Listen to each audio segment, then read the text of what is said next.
Praise the lord. దేవునికి స్తోత్రం. క్రీస్తునందు ప్రియ సహోదరి సహోదరులారా, మన ప్రభువును రక్షకుడునైన యేసుక్రీస్తు నామంలో మీకు వందనములు తెలియజేయుచున్నాము. ఈ ఉదయకాలపు సమయమందు ప్రభు మిమ్మల్ని అత్యధికముగా దీవించి ఆశీర్వదించి నడిపించి బలపరచునుగాక.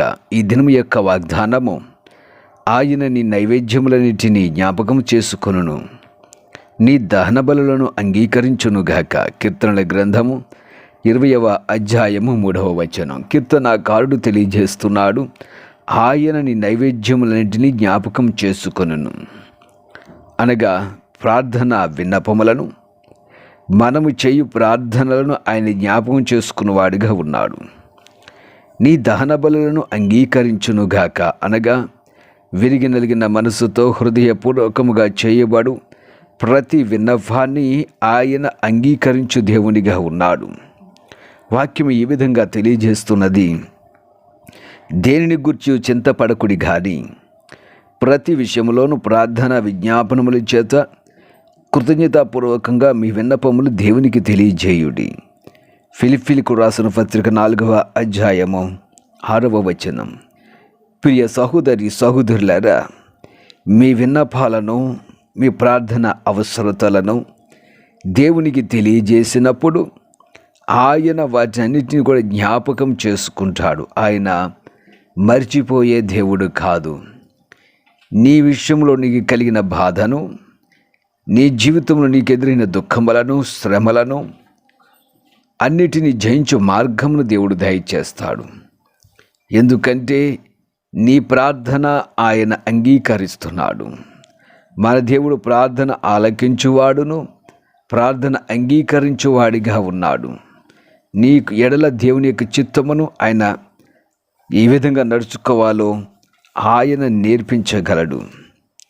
ప్రియ సహోదరి సహోదరులారా, రెండవదిగా దహన బలులను ఆయన అంగీకరిస్తున్నాడు. వాక్యం ఈ విధంగా తెలియజేస్తూ ఉన్నది, నీవు బలిని కోరువాడువు కావు, కోరిన ఎడల నేను అర్పించదును. దహన బలి నీకిష్టమైనది కాదు, విరిగిన మనసే దేవునికి ఇష్టమైన బలులు. కీర్తనల గ్రంథము 51వ అధ్యాయము 16వ వచనం. పాత నిబంధన కాలమందు దహన బలులు, క్రొత్త నిబంధన కాలమందు విరిగిన మనసే దేవునికి ఇష్టమైనటువంటి బలులు అని దేవుని యొక్క వాక్యం మనకి తెలియజేస్తుంది. ప్రియ సహోదరి సహోదరులారా, ప్రార్థన చేస్తున్నామో తాత్కాలికము అని అనుకోకండి.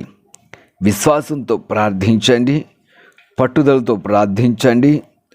ఆయనను ప్రతి దినము మీరు ప్రార్థించిన ఎడల ఆయన విరిగి నలిగిన మనసుతో మీరు ఎప్పుడైతే చేస్తూ ఉన్నారో ఆ యొక్క ప్రార్థనను ఆయన అంగీకరించడానికి సిద్ధముగా ఉన్నాడు.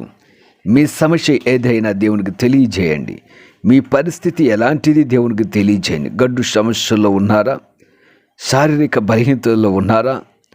లేక అప్పుల సమస్య, కుటుంబంలో సమాధానం లేనటువంటి పరిస్థితి, ఉద్యోగంలో, వ్యాపారంలో లాభసాటి లేనటువంటి ప్రయాణము, వీటన్నిటిని మీరు దేవుని యొక్క సన్నిధిలో ప్రార్థించండి, దేవునికి తెలియజేయండి. ఆయన వాడి జ్ఞాపకం చేసుకుంటాడు, వాటిని అంగీకరిస్తాడు. ప్రియ సహోదరి సహోదరులారా, నేడే ప్రార్థించండి, తప్పక దేవుడు మీ జీవితంలో అద్భుతము చేస్తాడు. అట్టి ధన్యత దేవుడు మీకు అనుగ్రహించును గాక. ఆమెన్. ప్రార్థన చేద్దాం. ప్రియ పరమ తండ్రి, నీ బిడ్డల యొక్క విన్నపాలను జ్ఞాపకం చేసుకునండి. విరిగిన మనసుతో ప్రార్థిస్తున్న నీ బిడ్డల ప్రార్థనను అంగీకరించండి. ప్రతి విధమైన అడ్డముల ఆటంకాలు తొలగించండి. నీ బిడ్డల పక్షాన మీరు జయము దయచి కార్యము జరిగించి, దేవానికి స్తోత్రం, నీ నెమ్మది సమాధానం నీ బిడ్డలకు అనుగ్రహించమని యేసు నామమున అడుగుచున్నాము తండ్రి. Amen, amen, amen.